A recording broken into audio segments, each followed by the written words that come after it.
السلام علیکم، کیسے آپ سب؟ امید ہے خیر و عافیت سے ہوں گے۔ حضرت محمد صلی اللہ علیہ وآلہ وسلم نے فرمایا، فجر کی نماز کے بعد یہ سورت پڑھا کرو، اللہ بہت خوش ہوتا ہے، نصیب میں خوشیاں ہی خوشیاں لکھ دیتا ہے۔ اس وقت میں عزت، دولت، صحت، کامیابی اور لمبی عمر سب کچھ ہے۔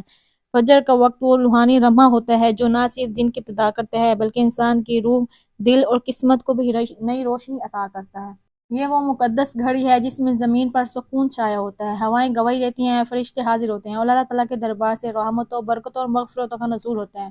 فجر کے وقت میں خاص روحانی کشش اور نورانیت ہوتی ہے جس کی گواہی ہمیں قرآن وحدانیت کی روشنی میں بار بار ملتی ہے۔ ترجمہ: اور فجر کے وقت قرآن پڑھنا ایسا ہے کہ اس پر فرشتے گواہ ہوتے ہیں۔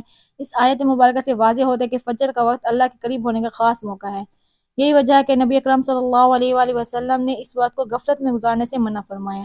جس نے دن کی شروعات اللہ کے ذکر سے کی، وہ دن اس کے لیے آسان کر دیا جاتا ہے، مشکلات دور کر دی جاتی ہیں اور اس کا رزق اللہ کے حکم سے بڑھا دیا جاتا ہے اور اس کے رزق میں برکت ہی برکت ہوتی ہے۔ نبی اکرم صلی اللہ علیہ وآلہ وسلم نے فرمایا، جو شخص فجر اور عصر کی نماز پڑھتا ہے وہ جنت میں داخل ہوگا، اور یہ بھی فرمایا کہ جو شخص فجر کی نماز پڑھتا ہے اس پر جہنم کی آگ حرام کر دی جاتی ہے۔ تو نماز فجر کے بعد آپ نے جس سورت کا عمل کرنا ہے وہ سورۃ الکوثر کا ہے۔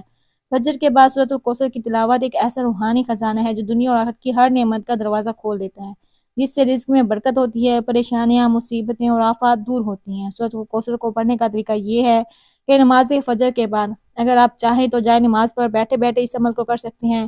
اگر آپ جائے نماز پر بیٹھ کر نہیں پڑھ سکتے تو آپ چلتے پھرتے آپ کو جیسے آسانی ہو اس طرح یہ عمل کر سکتے ہیں۔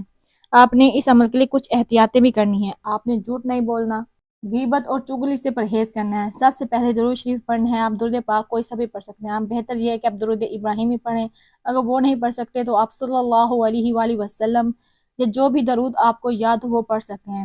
اس کے بعد سبحان اللہ و بحمدہ سبحان اللہ العظیم پڑھنا ہے۔ اس کو آپ نے ہاتھوں کی انگلیوں پر یا تسبیح کے دانوں پر 33 بار پڑھنا ہے، 33 ٹائم پڑھنا ہے آپ نے اس کو۔ اس کے بعد آپ نے قرآن پاک کی یہ مختصر سورت پڑھنی ہے، یعنی سورۃ الکوثر کی تلاوت کرنی ہے۔ آپ نے یہ سورۃ الکوثر 101 مرتبہ پڑھنی ہے، لیکن تعداد میں کمی بیشی بالکل نہ ہو۔ ہر مرتبہ آپ نے بسم اللہ الرحمن الرحیم کے ساتھ پڑھنا ہے۔ آپ نے سب سے پہلے بسم اللہ الرحمن الرحیم پڑھنی ہے، پھر اس کے بعد ایک مرتبہ سورۃ الکوثر پڑھنی ہے۔ جب آپ دوسری مرتبہ سورۃ الکوثر پڑھیں گے تو اس سے پہلے بھی آپ نے بسم اللہ الرحمن الرحیم پڑھنی ہے۔ اس سورت کو پڑھتے وقت آپ کے دل میں جو بھی خواہشات ہیں، آپ جس مقصد کے لیے عمل کر رہے ہیں اس کو تصور دل میں رکھیں۔ سورۃ الکوثر بتائی گئی تعداد کے مطابق پڑھنی ہے، آپ نے کم یا زیادہ بالکل نہیں پڑھنی۔ اس کے بعد آپ نے اللہ کے 3 نام یا اللہ، یا فتح، یا غنی کو پڑھنا ہے۔ اگر ان تینوں ناموں کو ملا کر پڑھیں گے تو 1 مرتبہ ہوگا۔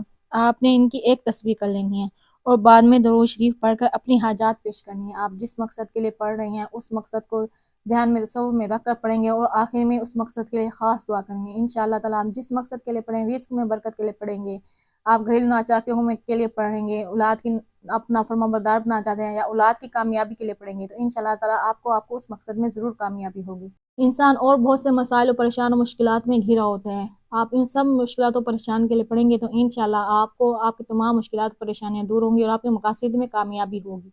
یہ چھوٹا سا وظیفہ میں نے آپ لوگوں کے ساتھ شیئر کیا، یہ بہت ہی پر اثر وظیفہ ہے۔ آپ اس وظیفے کو صدقہ جاری کی نیت سے شیئر کر دیں تاکہ آپ کو بھی ثواب ملتا رہے، اور اگر میری ویڈیو پسند آئی ہو تو میرے چینل کو سبسکرائب کر لیں اور ایسے ہی آسان سے وظائف کے لیے اور میری اس ویڈیو کو شیئر کر دیں۔